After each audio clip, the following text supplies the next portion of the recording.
नमस्ते दोस्तों, स्वागत है आपका सुनो बुक से में, जहां हम आपको किताबों की कहानियों से जोड़ते हैं। आज हम बात करने वाले हैं एक ऐसी किताब के बारे में जो पैसा कमाने का नहीं बल्कि जिंदगी को सही मायनों में जीने का तरीका सिखाती है। आज की किताब है the monk who sold his Ferrari, robin Sharma द्वारा लिखी गई एक प्रेरणादायी कहानी जो हमें बताती है कि असली सफलता सिर्फ दौलत और गाड़ियों में नहीं बल्कि आंतरिक शांति, उद्देश्यपूर्ण जीवन और आत्मिक संतुलन में छुपी होती है। तो चलिए ऐसी यात्रा पर निकलते हैं जो आपकी सोच बदल देगी और शायद आपकी जिंदगी भी। ये कहानी है पीटर की।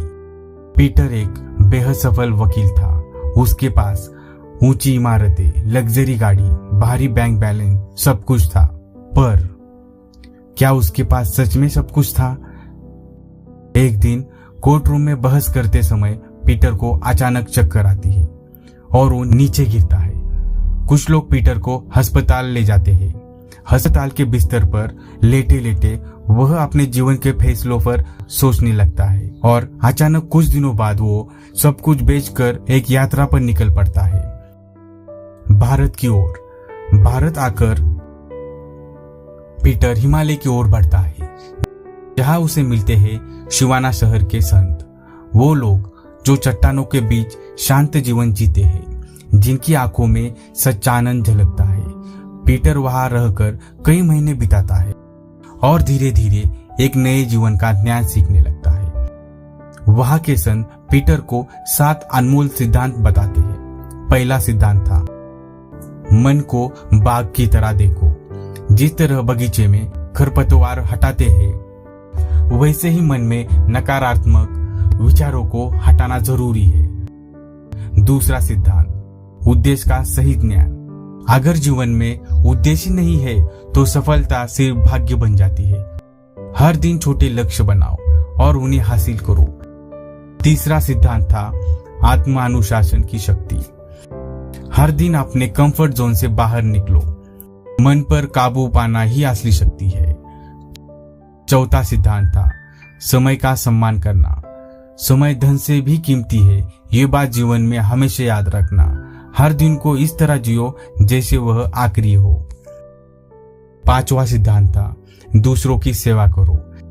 जीवन में सच्ची खुशी तभी मिलती है जब आप दूसरों की मदद करने लगते हो। छठा सिद्धांत था आत्मचिंतन का अभ्यास करना। हर दिन खुद से सवाल पूछो, क्या मैं अपने लक्ष्य की ओर बढ़ रहा हूं? सातवां सिद्धांत था वर्तमान में जीना सीखो। भूतकाल दुख देता है, भविष्यकाल चिंता देता है। सच्चा सुख सिर्फ वर्तमान काल में ही मिलता है। कई महीने बाद पीटर वापस अपने देश लौटता है। अब वह एक वकील नहीं रहा बल्कि एक संत बन चुका था। उसका दोस्त जॉन, जिसे वह सबसे पहले यह ज्ञान देने आता है, जॉन सब कुछ सुन के हैरान रह जाता है। अब पीटर सिर्फ एक कहानी नहीं सुनाता बल्कि एक जीवन का नक्शा देता है। वो सिखाता है सच्चा आनंद दौलत में नहीं बल्कि आत्मा की शांति में है। पीटर कहता है अपना मन साफ रखो, वही तुम्हारी दुनिया बनाता है। उद्देश्य के बिना जीवन बिना दिशा की नाव है। आत्मानुशासन तुम्हें शक्तिशाली बनाता है। हर दिन अमूल्य है, समय को बर्बाद मत करो। सेवा और प्रेम सच्ची सफलता का मार्ग है। दोस्तों, अगर आपको ये कहानी पसंद आई हो तो सुनो बुक से को सब्सक्राइब करें, वीडियो को लाइक करें और कमेंट करके बताएं वीडियो आपको कैसा लगा। मिलते हैं अगले एपिसोड में एक और जिंदगी बदल देने वाली कहानी के साथ। मैं आपका दोस्त, और ये थी the monk who sold his Ferrari की कहानी, सिर्फ सुनो बुक से पर। धन्यवाद।